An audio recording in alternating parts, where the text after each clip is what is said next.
শিক্ষার্থী বন্ধুরা, তোমরা কেমন আছো? সবাই ভালো আছো তো? হ্যাঁ, আজকে আমরা যে বিষয় নিয়ে আলোচনা করব, বাংলা ব্যাকরণের একেবারে প্রাথমিক স্তর, অর্থাৎ ভাষা। হ্যাঁ, ভাষা। ভাষা কি? আমরা সংক্ষেপে বলতে পারি যে ভাষা হচ্ছে ভাবের বাহন, অর্থাৎ ভাষা হচ্ছে ভাব প্রকাশের মাধ্যম। হ্যাঁ, এখন প্রশ্ন হলো তাহলে ভাবটা কি? ভাব এই বস্তুটা কি? হুররে, কি আনন্দ, ঘুরতে যাও, এটা একটা ভাব। আবার কে পড়াশোনা বাদ দিয়ে ক্লাসে কি হচ্ছে, এটাও একটা ভাব। আবার শিক্ষক যখন ছাত্রকে বোঝাচ্ছেন, পড়াশুনো করো, বড় হও, 10 জনের মধ্যে একজন হতে হবে, সমাজ দেশ তোমার দিকে তাকিয়ে আছে, সেটাও একটা ভাব। আবার শরৎচন্দ্রের যখন মহেশ গল্পে গফুর যখন তার প্রাণ প্রিয় বলদকে বলছে ওদের অনেক আছে কিন্তু ওরা দেয় না, এটাও একটা ভাব। অর্থাৎ এই যে ভাব, এটা ভাষার মাধ্যমে প্রকাশিত হয়। যেমন এক জায়গায় মনে করো বিদ্যুৎ তৈরি হচ্ছে,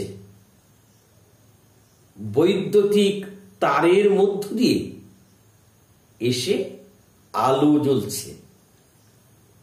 অর্থাৎ আমাদের এই ভাষা ঠিক এই রকম, ভাবের মধ্য দিয়ে ভাষা প্রকাশিত হয়। এখন একটা কথা বলা যায় যে এই যে ভাষাগুলো এখন আমরা যেটা ব্যবহার করছি, এর আগে তাহলে মানুষ কিভাবে কথা বলতো বা কিভাবে তার ভাবকে, তার আবেগকে অন্যকে বোঝাতো? হ্যাঁ, বোঝাতো হাত পা নেড়ে বোঝাতো, ইশারায় ইঙ্গিতে বোঝাতো। আবার আমাদের মধ্যে যারা বিশেষ চাহিদা সম্পন্ন শিশুরা আছে বা মানুষরা আছে, তারাও কিন্তু বিশেষ ইশারায় বা তাদের ভাষাটাকে অন্যজনকে বোঝাতে পারে। আমরা বিভিন্ন মঞ্চে দেখি এখন মূকাভিনয় শিল্পীরা। হ্যাঁ, মূকাভিনয় শিল্পীরা তারা বিশেষভাবে কোনো কথা না বলে তারা বিষয়বস্তু দর্শক সাধারণের সামনে তারা নিবেদন করছে। একটা গল্প বলি তোমাদের, বিভূতিভূষণের পথের পাঁচালী, যেটা সত্যজিৎ রায় চলচ্চিত্রে রূপ দিয়েছেন। হরিহর অভাবের তাড়নায় বাড়ি থেকে বেরিয়েছেন, অনেকদিন পর তিনি বাড়ি আসলেন, সবার জন্য তিনি কিছু কিছু জিনিস এনেছেন। একটা শাড়ি তিনি তার স্ত্রী সর্বজয়ার কাছে দিতে গিয়ে বলছেন, এটা দুর্গার জন্য এনেছি। আর কোনো কথা না, সর্বজয়া কোনো কথা বললেন না, হরিহর কোনো কথা বললেন না, শুধু একটি মাত্র আবহ সঙ্গীতের ব্যবহার হলো। দর্শক বুঝতে পারল, হরিহর বুঝতে পারলেন যে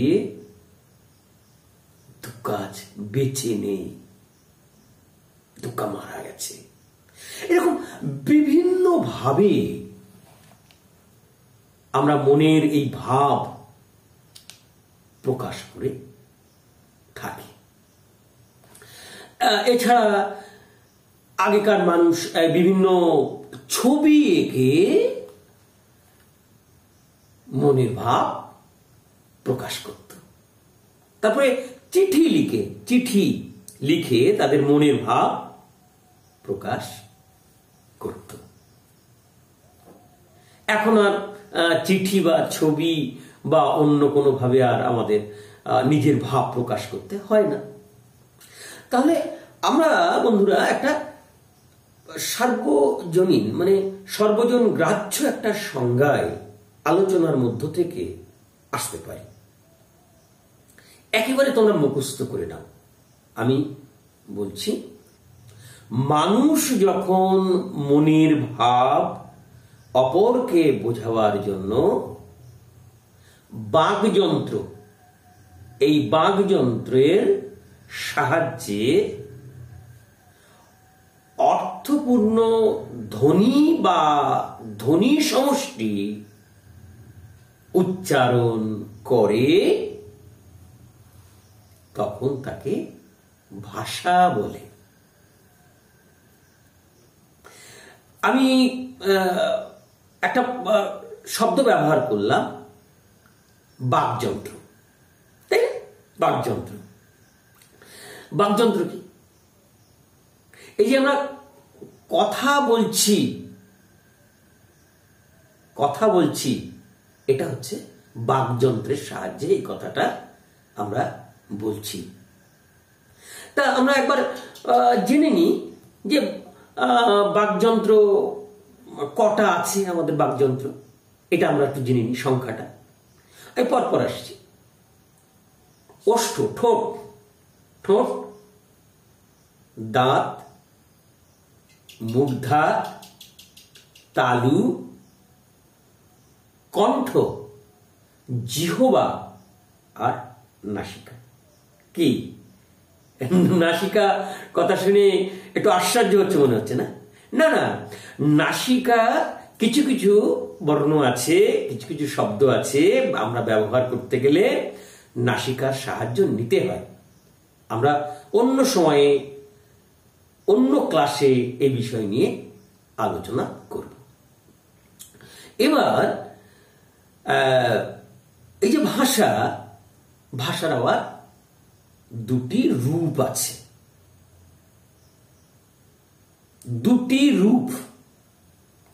একটা কথ্য ভাষা আর একটা হচ্ছে লেখ্য ভাষা। কথ্য ভাষা যে ভাষায় আমরা কথা বলি সেটা কথ্য ভাষা, আর লেখ্য ভাষা যে ভাষায় আমরা লিখি সেটা লেখ্য ভাষা। এই লেখ্য ভাষাকে আবার দুটি ভাগে ভাগ করা হয়েছে। একটা হচ্ছে চলিত ভাষা আর একটা সাধু ভাষা। তো এই সাধু এবং চলিত নিয়ে বিস্তারিত আলোচনা আছে। আমি আজকের ক্লাসে অতদূর আমরা যাব না। আমরা অন্য ক্লাসে এই বিষয় নিয়ে অবশ্যই আলোচনা করব। তবে তোমাদের অনেকে মনে হতে পারে যে দীর্ঘ আলোচনা হয়ে গেছে। না, আমি গোটা বিষয়টা একটু ব্যাখ্যা করার চেষ্টা করেছি। আর যাদের সংজ্ঞার প্রয়োজন তারা সংজ্ঞাটুকু নেবে, যাদের বাকযন্ত্রের যে এই বিষয়টা জানা দরকার তারা সেটুকু নেবে। ঠিক আছে, আজকে এই পর্যন্ত থাকলো। তাহলে তোমরা সবাই ভালো থাকবে। পরের ক্লাসে আবার দেখা হবে। সকলকে ধন্যবাদ।